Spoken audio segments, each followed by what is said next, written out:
Halo teman-teman, selamat datang di LGW Channel ya. Pada kesempatan kali ini saya akan membahas tentang satu ayat yang mana ini adalah ayat yang menimbulkan banyak interpretasi, atau banyak juga yang menggunakan ayat ini untuk menyimpulkan bahwa mereka tidak boleh makan dan minum hal-hal, atau mereka boleh makan minum hal-hal, atau juga mereka boleh atau tidak boleh melakukan perayaan atau tidak. Jadi pada kesempatan ini kita akan coba untuk mengulas sebuah interpretasi yang berdasarkan cara yang bersih. Yang dimaksud dengan cara bersih ini adalah kita tidak bisa menginterpretasikan ayat, kita baca sekilas kemudian langsung kita interpretasikan secara langsung sesuai dengan asumsi kita. Yang perlu kita lakukan itu adalah bagaimana kita melihat satu ayat, lalu kita harus pilah-pilah dulu ayat tersebut, apa maksudnya berkata, lalu kita kupas satu-satu dan kita dalami juga satu-satu. Inilah yang akan kita coba untuk mengulas ayat di Kolose 2 ayat 16. Di Kolose 2:16 di situ tertulis, "Let no man therefore judge you in meat or in drink or in respect of an holiday or of the new moon or of Sabbath day." Kita menggunakan King James Version. Kita bisa terjemahkan dari King James Version ini adalah janganlah orang itu dihakimi, janganlah orang lain menghakimi di dalam makan atau minum atau in respect atau berkaitan dengan holiday atau new moon atau Sabbath day. Demikian cara kita memilah-milah atau mengulas sebuah arti dari ayat ini. Pertama, kita melihat di sini. Di sini kita lihat di sini ada meat, ada drink, ya. Kalau diterjemahkan di sini, ini meat ini adalah makan, ya. Jadi untuk lebih mudahnya kita akan coba kasih tanda saja untuk makan, kemudian minum, ya, sama. Dimana di sini kita dapatkan juga kata-kata yang lain, holiday, new moon, dan Sabat. Dimana di sini kita kasih tanda yang lain. Kenapa kita menggunakan tanda yang lain? Karena yang satu membahas tentang waktu, yang satunya membahas tentang hal yang lain. Apa hal yang lain itu? Hal yang lain itu adalah yang berkaitan dengan makan dan minum. Nah, kita tahu di situ makan dan minum itu adalah berkaitan dengan hal-hal yang mana itu adalah yang berkaitan dengan yang masuk ke dalam mulut, ya. Nah, ini untuk lebih mudahnya kita akan coba pilah-pilah di ayat 1 ini, di satu ayat ini. Jadi yang kita mau fokuskan ini adalah yang dihakimi itu apa? Nah, artinya di sini saya akan turunkan saja. Yang mana di sini yang dihakimi adalah ya, yang mau dihakimi di sini adalah yang di baris kedua ini saja. Jadi kita akan lihat di sini yang akan dihakimi adalah di baris kedua ini saja. Ya.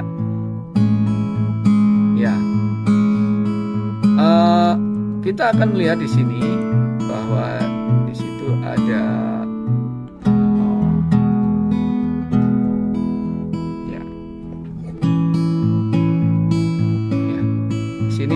kita lihat di sini ada in, ya, in. Jadi, ya, di dalam hal apa?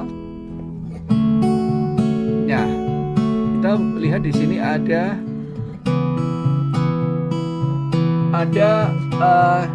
dua kelompok di sini. Yang mana kelompok ini?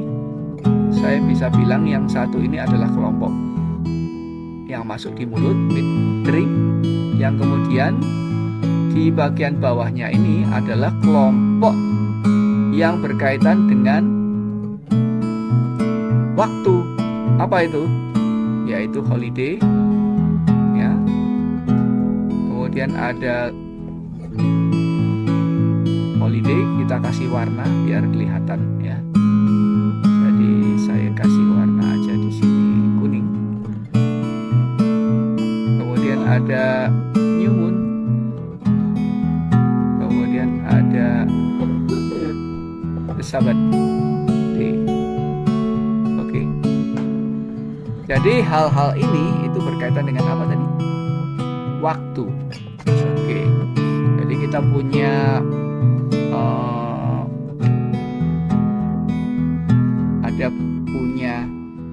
apa ya, apa yang masuk ke dalam mulut itu apa di sini.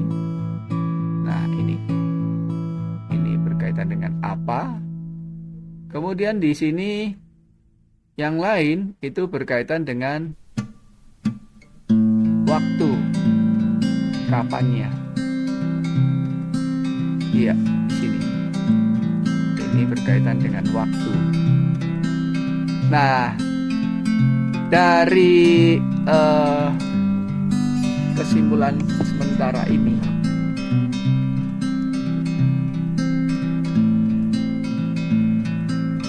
maka ada yang dihakimi di situ. Ada orang yang dihakimi berkaitan dengan dua hal itu. Yang pertama itu adalah yang masuk ke dalam mulut, dan yang kedua adalah yang berkaitan dengan waktu. Sekarang kita akan dalami lagi lebih jauh, yaitu tentang penggunaan kata in ya di situ. Kita lihat di sini ada penggunaan kata in. Ya, in itu apa ini kira-kira? Ya, in itu apa kira-kira? Di sini yang satu di depannya kelompok yang masuk dalam mulut itu ada kata in, sedangkan yang di kelompok lainnya itu ada kata in respect ya. Jadi saya kasih tanda saja di sini. Yang satu menggunakan in, kemudian yang di sini ini menggunakan kata yang lain, yaitu in respect. Nah, kalau di dalam bahasa Indonesia, in itu diterjemahkan di dalam hal, ya. Jadi bisa kita rubah saja. What itu adalah dalam hal, ya. Jadi ini berkaitan dengan dalam hal, dalam hal. Sedangkan kalau kita lihat yang di dalam terjemahan berikutnya untuk menerjemahkan in respect. In respect ini mengenai, ya. Kemudian kita bisa melihat ada yang bisa kita jelaskan di sini adalah di sini ini kita bisa melihat di sini itu ada berapa hal di sini. Ini di dalam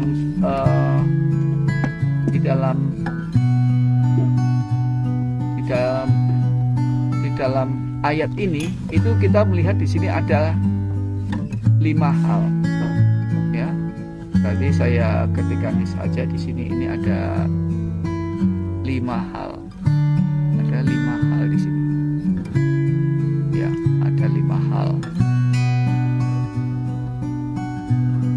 Nah, di dalam ayat ini kita juga bisa melihat di sini bahwa ada hal-hal yang lebih dari satu, atau kita sebut aja ini 5 halnya ini ada lebih dari satu, atau kita sebut aja ini adalah 5 hal ini itu jamak. Jadi kita punya satu kata lagi di sini yaitu jamak. Oke, sekarang kita akan coba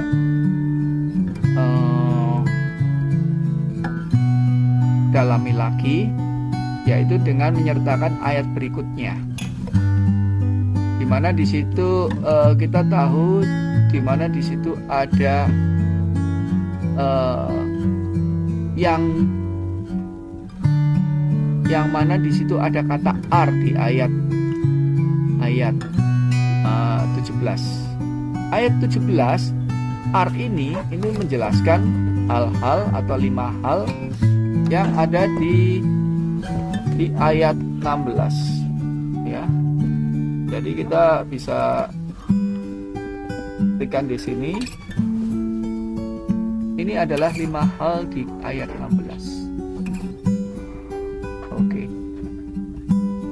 Ini ar ini. Artinya di sini ar ini adalah sesuatu yang jamak, yang mana sudah disebutkan di ayat sebelumnya dari perkataan kata which ini.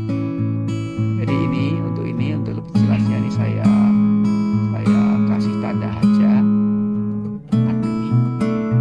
Ini saya kasih tanda yang mana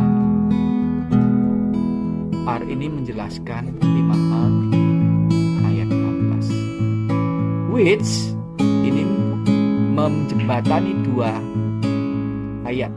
Jadi kita nggak bisa melihat hanya sepenggal di ayat 17 kalau kita tidak mundur ke ayat 16 untuk tahu apa 5 hal itu. Jadi kita sudah ketemu apa hal-hal yang jamak itu. Jadi kita bisa tahu di sini hal-hal yang jamak itu adalah meat, drink, holiday, the new moon, dan Sabat. Lalu kita dalami lagi kata ar. Ar adalah jamak yang mana disebutkan untuk waktu yang saat itu terjadi, atau kalau dalam bahasa Inggrisnya biasa disebut dengan present tense.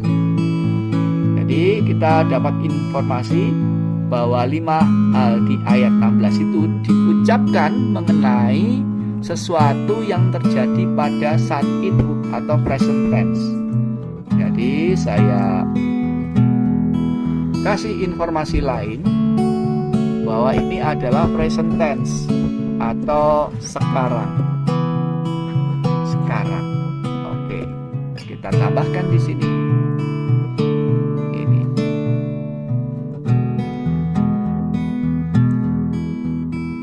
Ya. Jadi kita sudah dapat satu informasi lagi bahwa ini adalah present tense atau berkaitan dengan waktu sekarang. Nah, kita sekarang sudah mempunyai informasi yang mana yang pertama itu ar ini.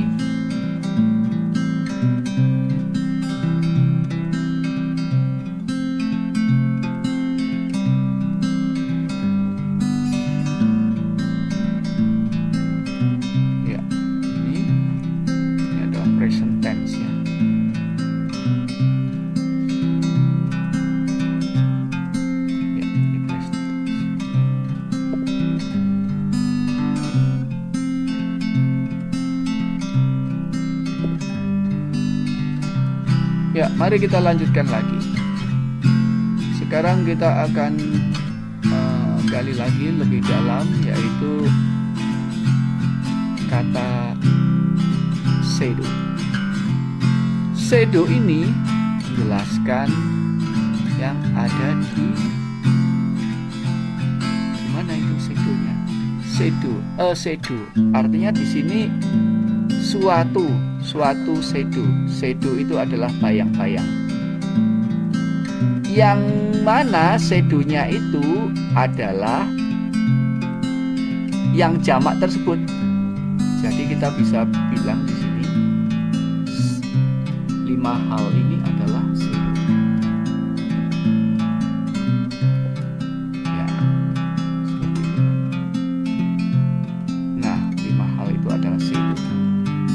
Jadi kita sudah dapat informasi dari kata R ini. Yang pertama adalah 5 hal di ayat 16, di mana itu terjadinya waktu surat itu ditulis, yaitu zaman Rasul Paulus, ya, atau saat dia menulis surat ke jemaat Kolose, di mana kita dapat informasi bahwa present tense ini itu terjadinya adalah setelah kayu salib.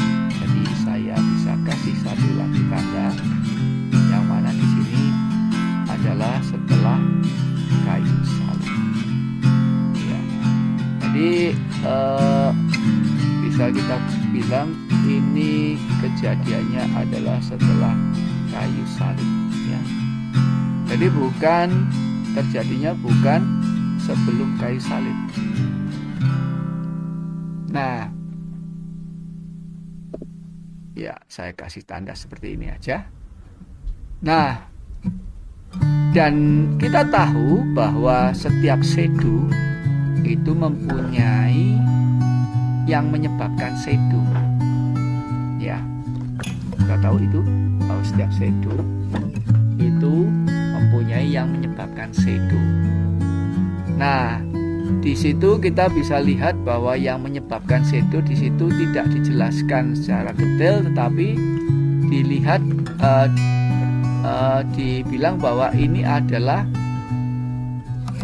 adanya itu di things to come. Ya, jadi saya kasih garis bawah aja di sini bahwa yang menyebabkan shadow itu adalah sebuah hal yang berkaitan dengan waktu, yang mana yang menyebabkan shadow itu terjadinya di things to come. Ya, itu ya. Nah, kita catat aja di sini.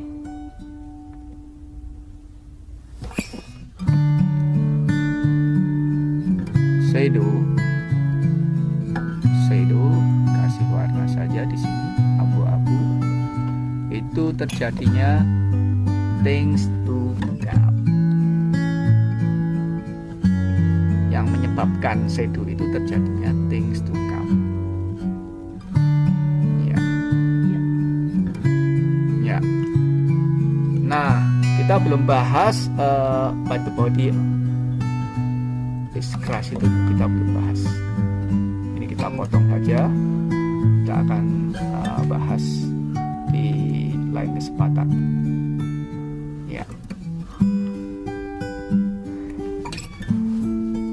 Ya, ini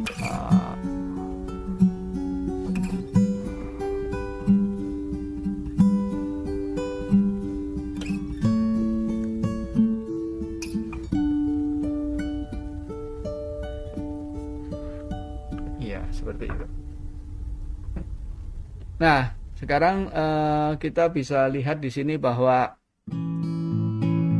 lebih jelas di sini pengertian dari dua ayat ini, di mana di situ kita masih fokus di dalam hal yang mana mereka itu dihakimi, yang mana bisa kita bilang bahwa mereka dihakimi karena 5 hal ini.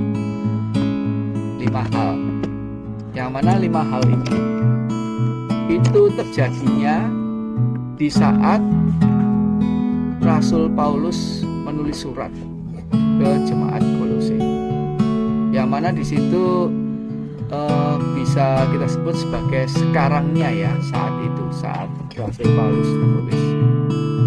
Dan kita lihat di sini adalah 5 hal itu adalah sebuah bayangan, shadow.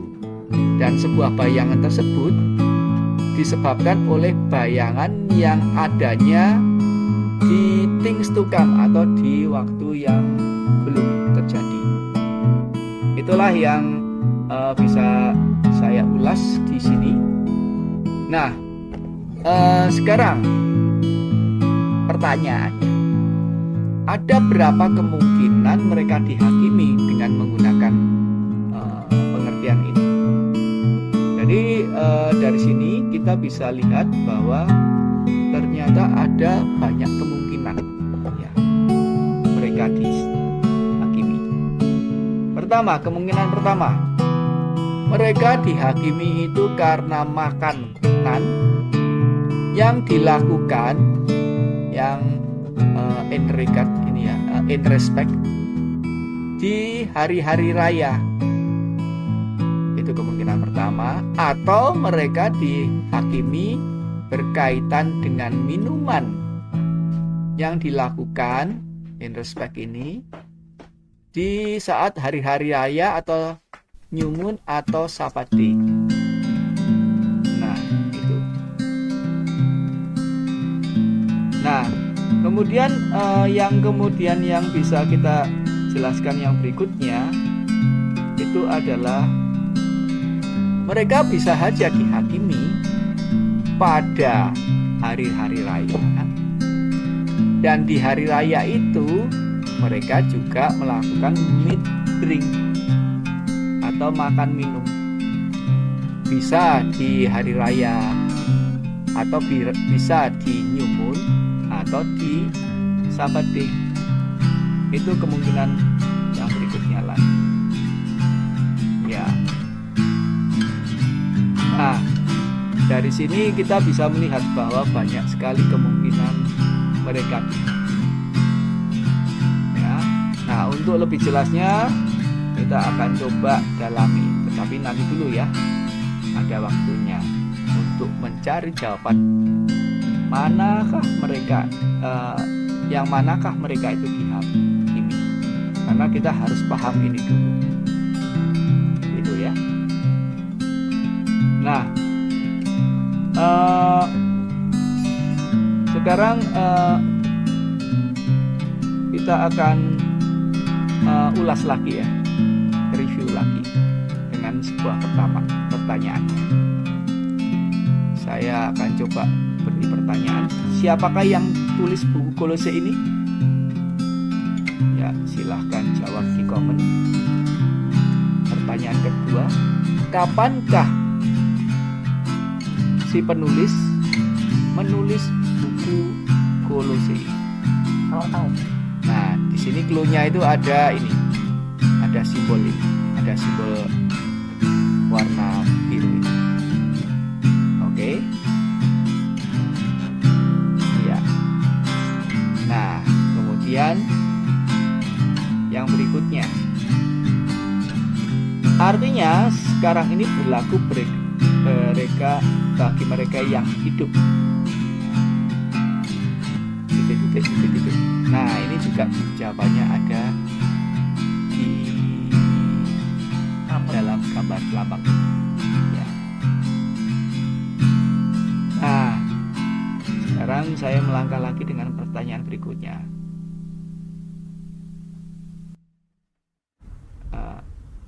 Dan sekarang tadi connect dengan kata apa? Ya. Nah, yang mana jawabannya itu yang satu Inggris, satu kata, kemudian yang bahasa Indonesia itu 2 kata.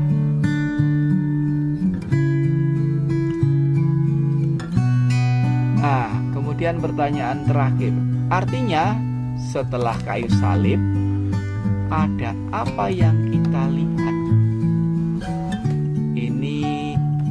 ada lebih dari